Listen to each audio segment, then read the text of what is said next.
Summer வந்தாச்சு. What's your plan for this holiday? எங்க கிட்ட விட்டுருங்க, நாங்க பாத்துக்கிறோம். GT Holidays, South India's #1 travel brand. 6 மணி நேரம் விடாம வச்சு அடிச்சிருக்காங்க. எங்க பக்கத்து கிராமங்கள்ல இதே மாதிரி நிறைய நடந்திருக்குதான். அந்த தாயெல்லாம் எவ்வளவு துடிப்பாங்க. அப்பாவும் என் தம்பியையும் ஒருத்தர் மாத்தி ஒருத்தர் அமுத்தி பிடிச்சி கிட்டத்தட்ட 7:50 இருந்து அடிக்க ஆரம்பிச்சு விடிய காலம் 3 மணி வரை தொடர்ந்து அப்பாவையும் தம்பியும் மாறி மாறி அடிச்சு 2020 ஜூன் மாசம் வந்து என் மகன் வந்து எப்போதுமே 8 மணிக்கு அடைச்சிட்டு வந்துருவாங்க. 6 மணிக்கெல்லாம் இவங்க வீட்டுக்கு வந்து பால்லாம் வாங்கி தந்துட்டு போவாங்க. அன்னைக்கு அதே மாதிரி பால் வாங்கி தந்துட்டு அவன் வருவான். அவனுக்கு காப்பி போட்டு நான் கடை அடைச்சிட்டு வரேன்ட்டு போனாங்க. ஆனா வரல. 8 மணி ஆகியும் வரல, 8:15 ஆகியும் வரல. ஒன்னு 8:15 போன் போட்டு பார்க்க போன் எடுக்கல. 2 பேருக்கும் மாத்தி போன் போட்டும் எடுக்கல.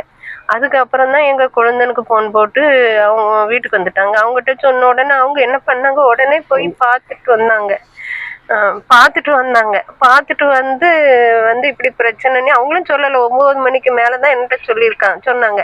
அதுக்கு முந்தி இவங்களை கூப்பிட்டு போனோன்னே என் மகளுக்கு அவன் போன் போட்டு சொல்லியிருக்கான், இப்படி அப்பாவை கூப்பிட்டு போறாங்க. அவன் என்கிட்ட வந்து சொல்லலை, யாருமே சொல்லலை. அதுக்கப்புறம் நானும் பயப்படலை. ஏன்னா என் மகன் கடவுள் கிருபையினால எனக்கு 4 பிள்ளைகள், ஆண்டவருக்கு பயந்த பிள்ளைகள், ஒரு தப்பும் பண்ணக்கூடாது, தெரியாம கூட பண்ணக்கூடாதுன்னு நினைக்கிறவங்க தான். என் புருஷனும் அப்படிதான், ரொம்ப கரெக்டா இருப்பாங்க. தொழில கூட ரொம்ப கரெக்டா இருப்பாங்க.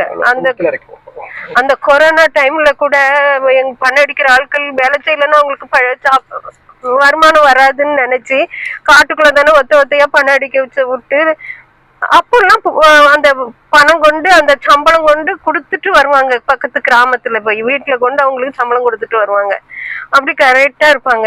ஆனா ஏன் எதுக்கு இது நடந்ததுன்னே தெரியல. ஒரு தப்பும் பண்ணாம பிடிச்சிட்டு போய் நான் என்ன தப்பு பண்ணாதனால எப்படி விட்டுருவாங்க அப்படின்னு ஒரு தைரியமா இருந்தேன். ஆனா எங்க தம்பி எல்லாம் வந்து பார்த்துட்டு யாருமே என்கிட்ட அடிச்சதோ எதுவுமே சொல்லல. காலையில கோர்ட்ல கொண்டு இது பண்ணுவாங்களான்னு அப்பவும் நான் தைரியமா தான் இருந்தேன்.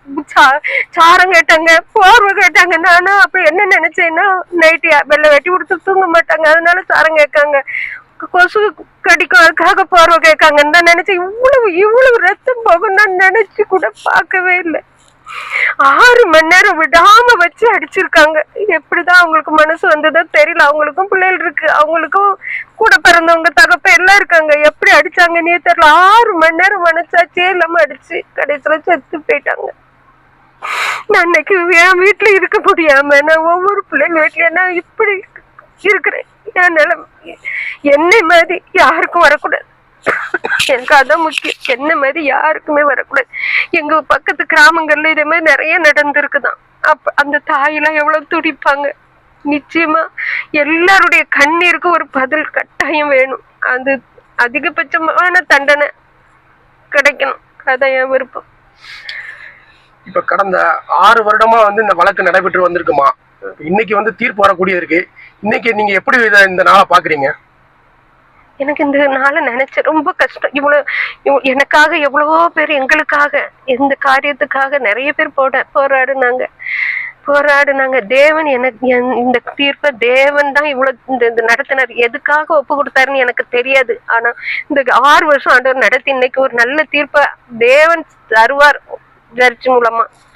அப்படிதான் நான் எதிர்பார்க்கிறேன். ஜட்ஜ் மூலமா ஆண்டவர் கட்டாயம் கிரியை செய்வாரு. நல்ல ஒரு நீதி கிடைக்கும். என் பிள்ளைகளும் என் புருஷனும் என் பையனும் எந்த தப்பும் பண்ணலங்கிற ஒரு உலகத்துக்கு நிச்சயமா தெரியணும். தெரிஞ்சவங்களுக்கு தெரியும், தெரியாதவங்க என்ன சொல்லுவாங்க, இவங்க ஏதோ தப்பு பண்ணிட்டு தான் ஜெயிலுக்கு போனாங்கம்பாங்க. என் பிள்ளைகளை இது எங்களை யாரும் அறிமுகப்படுத்தினா எப்படி தெரியுமா அறிமுகப்படுத்தாங்க? ஜெயராஜ், இந்த பெனிக்ஸ், அவங்க இந்த கொண்டுட்டாங்கல்ல, அவங்க பிள்ளைகள், அவங்க மனைவி, அப்படிதான் இது பண்றாங்க. இதெல்லாம் மாறணும்னா நீதி கட்டாயம் கிடைக்கணும். அவங்க தப்பு பண்ணலங்கிற ஒரு உறுதி எங்களுக்கு கிடைக்கணும். அதைத்தான் நான் எதிர்பார்க்கிறேன். தேவன்ட்டே அதான் கேட்கிறேன். தேவன் தான் இதுக்கு எல்லாத்துக்கும் இவ்வளவு தூரம் நடத்தி தந்ததுக்காக இவ்வளவு ஆட்களையும் இந்த இதுல நாங்க எந்த ஒரு சின்ன கிராமத்துல யாருமே தெரியாத, எங்க தெருவை தவிர அடுத்த தெருக்கு கூட நாங்க யாருன்னே தெரியாது. அப்படிதான் நாங்க வாழ்ந்துட்டு இருந்தோம். இப்போ இவ்வளவு பேரே ஆண்டவர் கூட்டி சேர்த்திருக்காரு. ஆண்டவர் தான் எங்களுக்காக யுத்தம் பண்ண இவ்வளவு பேரை வர வச்சிருக்காரு. இப்ப நீங்க கூட ஆண்டவராக அனுப்பப்பட்டுதான் வந்து எங்களுக்கு உதவி செய்யறீங்க. தேவன் அதே மாதிரி நீதியும் நீதிபதி வாயினால கிடைக்க செய்வாங்க விசுவாசிக்கிறேன், நம்புறேன். எல்லாருக்காகவும் நான் நன்றி சொல்ல தான் விரும்புறேன். இதுல நல்ல தீர்ப்போட அந்த தேவனுக்கு நன்றி சொல்றேன். எங்களுக்காக ஹெல்ப் பண்ண எல்லாருக்காகவும் நன்றி சொல்றேன். இந்த 5 வருஷத்துல அவங்களோட இழப்பு வந்து எப்படி குடும்பம் உணருது? எங்க இழப்புனா எது மாதிரி இழப்பு எது, பிள்ளைகளுக்கு பொம்பளை பிள்ளைகள்னாலும் கூட சரி, அவங்க அப்பா இல்லாம எந்த ஒரு காரியமும் செஞ்சதே இல்லை. அவ்வளவுக்குள்ள பிள்ளைகளை வளர்த்தாங்க. இப்போ அந்த முதமா என் மூத்த மகா பிள்ளை பெரிய பிள்ளையானா, என் தம்பி அவ தம்பி அவளுக்கு செய்ய வேண்டிய கடமை செய்யறதுக்கு அவன் இல்லை. அவளால ரொம்ப சங்கடம். அதனால பெருசா வைக்க கூட முடியல. மூத்த பிள்ளை, என் குடும்பத்துல மூத்த பிள்ளை, எங்க அம்மா குடும்பத்திலயுமே அவ மூத்த பிள்ளை கூட மூத்த பிள்ளை. அதுக்கு ஒண்ணும் செய்ய முடியாத அளவு சூழ்நிலை தான். அதுக்கப்புறமா சின்னவளுக்கு கல்யாணம் ஆகி 6 மாசம் தான் இருந்து, அவளுக்கு செய்ய வேண்டிய கடமை எதுவுமே எங்களால செய்ய முடியாம அது வேற வேதனை.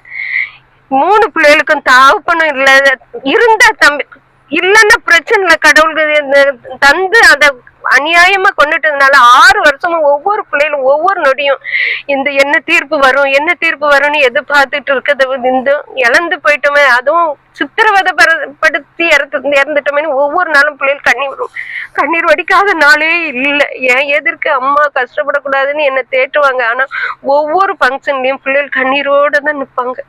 இன்னைக்கு வரைக்கும் அதுதான். இன்னைக்கும் தீர்ப்புக்காக பரிதபிச்சுதான் வந்து நிக்குதுங்க பிள்ளைகள். கடந்த 2020 வருஷம் கோவிட் பீரியட் டைமில் எங்கள் அப்பாவைய வந்து விசாரணைங்கிற பேரில் சாத்தாங்குளம் காவல் நிலையத்தை பரிந்துரை காவலர்களால் அழைத்து செல்லப்பட்டு கொண்டு போன உடனே எங்கள் அப்பாவை கீழே தள்ளி அடித்து கையை நீட்ட சொல்லி அடிச்சிருக்காங்க. இதை பார்த்த உடனே பின்னாடி என் தம்பி வந்து இதை பார்த்து எப்படி அப்பாவை அடிப்பீங்க, விசாரணை தானே கூட்டு வந்தீங்கன்னு சொல்லி பேசின அந்த வாக்குவாதத்தினால அவங்க வந்து போலீஸே நீ ஏற்று பேசுவியா, அவனுக்கு அவ்வளோ தைரியமான்னு சொல்லி அங்கே பணிபுரிஞ்ச அத்தனை காவலர்களும் எங்கள் அப்பாவையும் என் தம்பியையும் ஒருத்தர் மாற்றி ஒருத்தர் அமுத்தி பிடிச்சி கிட்டத்தட்ட 7:50 அடிக்க ஆரம்பிச்சு விடியகாலம் 3 மணி வரை தொடர்ந்து அப்பாவையும் தம்பியும் மாறி மாறி அடித்து அவங்களுடைய ரத்தங்கள் வந்து அந்த ஸ்டேஷன்ல எல்லா செவுத்துல அதில் கடந்த கேலண்டர் அந்த ஒவ்வொரு இடங்களிலும் அவங்க ரத்தம் செதறி இருக்கு. அவ்வளவு கொடூரமான தாக்குதலை செஞ்சு எங்கள் அப்பாவும் என் தம்பியும் படுகொலை செய்யப்பட்டாங்க. கிட்டத்தட்ட 6 ஆண்டுகள் வரப்போகுது.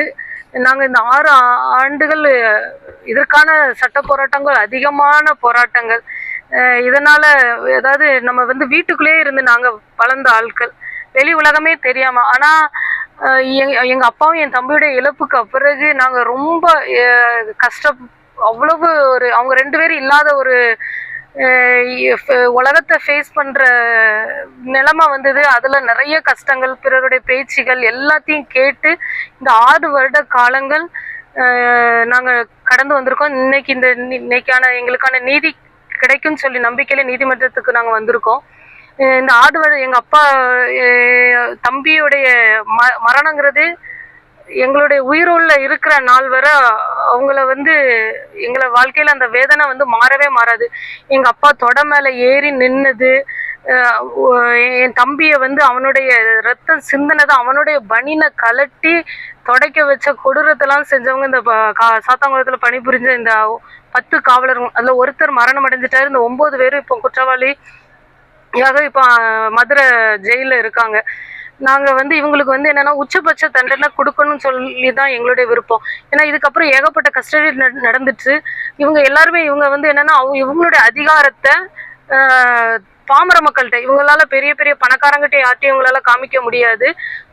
நடுத்தர மக்கள்கிட்ட இவங்களுடைய அதிகாரத்தை தவறுதலா பயன்படுத்தி எங்க அப்பாவையும் தம்பியும் கொண்டாங்க. இது மட்டும் இல்லாம எத்தனையோ பேர் இப்படி பண்றாங்க. அப்போ இதுக்கு ஒரு கடுமையான தண்டனை கிடைக்கும் பட்சத்துலதான் இது போல நடக்காது நாங்க விரும்புறோம். இந்த சார்ஜ் ஷீட்ல நாங்க வாசிக்கும் போது அவ்வளவு வேதனையா இருக்கும். இவ்வளவு ஒரு கொடூரமான மனுஷனா இருந்திருக்கானே, அப்போ அவனுக்கு எவ்வளவு பெரிய ஒரு இரக்கமே அவங்க எங்க அப்பா மேலேயே என் தம்பி மேலேயே எந்த ஒரு பெர்சன்டேஜே காமிக்கல. இடையில பாத்தீங்கன்னா ஸ்ரீதர் நான் வந்து பேஷண்ட்டு, எனக்கு வந்து ஆப்ரேஷன் பண்ணணும்னு சொல்லி சுப்ரீம் கோர்ட்ல பெயில் கேட்டிருந்தா சுப்ரீம் கோர்ட்டும் அவனுக்கு ஆப்ரேஷன் பண்றதுக்காக கொடுத்தாங்க. அப்போ அவன் கேட்கும்பொழுது எனக்கு என் மேல எனக்கான இறக்கத்தை காமிங்கிற ஒரு வேர்டெல்லாம் அவன் சொல்லி அவன் என்னுடைய உரிமை அப்படின்னு சொல்றான். இந்த உரிமையோ இந்த இறக்கத்தையோ என் அப்பாவும் என் தம்பி மேலேயே இவனுங்க காமிக்கவே இல்லை. அவ்வளவு கொடூரமா திருப்பி 11:30 பாத்தீங்கன்னா ரகு கணேஷ் வந்த பிறகு இந்த வியாபாரிங்களுக்கே இதே வேலையா போச்சுன்னு சொல்லி திருப்பி அவன் 2 பெரம்பை எடுத்துட்டு வந்து திருப்பி 3 மணி வரை ரகு கணேஷ் பாலகிருஷ்ணன் திருப்பி மாறி மாறி அடிச்சிருக்காங்க எல்லாரையும் பிடிக்க வச்சு. அப்போ இவங்களுக்கு உச்சபட்ச தண்டனை கிடைக்கணும். அப்பதான் இதே போல வேற ஒரு தவறுதலா அதிகாரத்தை தவறாக பயன்படுத்துற அதிகாரிகள் இதே போல செய்ய மாட்டாங்கன்னு நம்புறோம். நம்மளுக்கு இருக்கிற வேதனைக்கு அவங்களுக்கு தூக்கு தண்டனை கொடுக்கணுங்கிற எண்ணங்கள் கூட எங்களுக்கு வரும். ஆனாலும் ஒருத்தரை கொல்றது நம்மளுக்கான உரிமை கிடையாது. அது இறைவனுடைய ஒருத்தரை படைக்கிறதோ அழிக்கிறதோ இறைவனுடைய விருப்பங்கள். அதனால நான் இவங்களுக்கு அதிகபட்ச தண்டனை கடுங்க ஆயுள் தண்டனை மரணம் வரும் ஆயுள் தண்டனை கிடைக்கணுங்கிறது எங்களுடைய விருப்பமா இருக்கு. கடந்த 6 ஆண்டுகள்ல அப்பாவும் தம்பியும் இல்லாதனால குடும்பத்துல ஒவ்வொரு நாட்களும் அந்த இழப்பை எப்படி நீங்க ஃபீல் பண்றீங்க? அவங்க வந்து எந்த ஒரு விஷயமுமே அதாவது அம்மாவாலெல்லாம் அதை வந்து தாங்கிக்கவே முடியல. சொந்த வீட்டை விட்டுட்டு வெளியே வந்து இருக்க வேண்டியது இருக்கு. நம்ம ஒரு நல்ல விஷயங்கள் கூட ஒரு நல்ல ஒரு மேரேஜோ ஒரு ஃபங்க்ஷன் வீட்டுக்கு நம்மளால சந்தோஷமா போக முடியல. போகனா என்னன்னா எல்லாருக்குமே அப்பாவும் தம்பியும் குடும்பங்கள்லாம் முன்ன நின்று எல்லாம் ஒரு கல்யாணம்னாலும் சரி எந்த ஒரு ஃபங்க்ஷனாலும் எங்க அப்பா முன்ன நின்று செய்வாங்க. என் தம்பி முன்ன நின்று அந்த பரிமாறுவான். அப்படிலாம் பார்க்கும்பொழுது நம்ம தம்பி இல்லையே, இந்த இடத்துல அவன் இல்லையே அப்படிங்கிற ஒரு மனவேதனை இருந்துகிட்டே இருக்கு. அவன் வாழ்க்கை வாழவே இல்லை. 31 வயசுல எங்களுக்காக கூட பிறந்த பெண் பிள்ளைகள் இருக்காங்கன்ட்டு எங்களுக்காக அவன் உழைச்சான். அவனோட வாழ்க்கை எங்க 3 பேருக்கும் கல்யாணம் முடிச்சு கொடுத்து அவனுடைய வாழ்க்கை ஸ்டார்ட் ஆகுற வயசுல அவன் வாழவே இல்லை. அத வந்து இவங்க இந்த போலீஸ்கார வேணுக்குன்னே அடிச்சு கொன்னுட்டாங்க. அவனுடைய இழப்பு வந்து அவனோட உருவத்திலேயோ அவன் வயசுல ஒரு பையனை பார்க்கும்போது என் தம்பி ஞாபகம் தான். ஒரு பஸ்லயோ நான் ஒரு நடந்து போற இடங்களையோ பார்க்கும் பொழுது அவ்வளவு வேதனையா இருக்கும். என் தம்பி வாழவே இல்லையே, வாழாம அவனுடைய வாழ்க்கைய ஃபுல்லுமே இவனுங்க அடிச்சு அதுவும் அவமானப்படுத்தி என்னென்ன பேசி அவனை அடிச்சானுங்கன்னு தெரியல. எவ்வளவோ வேதனைப்படுத்திருப்பாங்க. ஏன்னா ஒரு பனியனை எடுத்து அவனை போய் தொடக்க வச்சிருக்காங்க. அவனுடைய கையில இருந்து அடிச்சு அதுல ரத்தம் வந்திருக்கு. அதை போய் அவன் செவுத்துல போய் அடிச்சு வச்சு அந்த செவுரெல்லாம் ரத்தம் இருக்கு. அவன் காலை யோசித்து பாருங்க, அவனை அவ்வளவு அடிச்சு அவன் பிட்டத்துல ஃபுல்லும் தொழி உறிஞ்ச பிறகு அவனை கீழே ஃபோர்ஸ் பண்ணி உட்கார வச்சு அவனுடைய காலை ஒரு காலையும் இன்னொரு காலையும் விரிச்சு அவ்வளவு கொடூரப்படுத்தி கொண்டிருக்காங்க. இதெல்லாம் நினைக்கும் போது என் தம்பி எப்படி இவ்வளோ வலியை தாங்கின, எங்க அப்பா எப்படி இவ்வளோ வலி தாங்கின, நாங்க எங்க அம்மா அப்பா நம்மளை அடிக்காம அப்படி வளர்த்தோ இப்படி இன்னொருத்தர் அடிச்சு நம்மளை கொன்னுட்டானேங்கிற வேதனை ஒவ்வொரு நாளும்.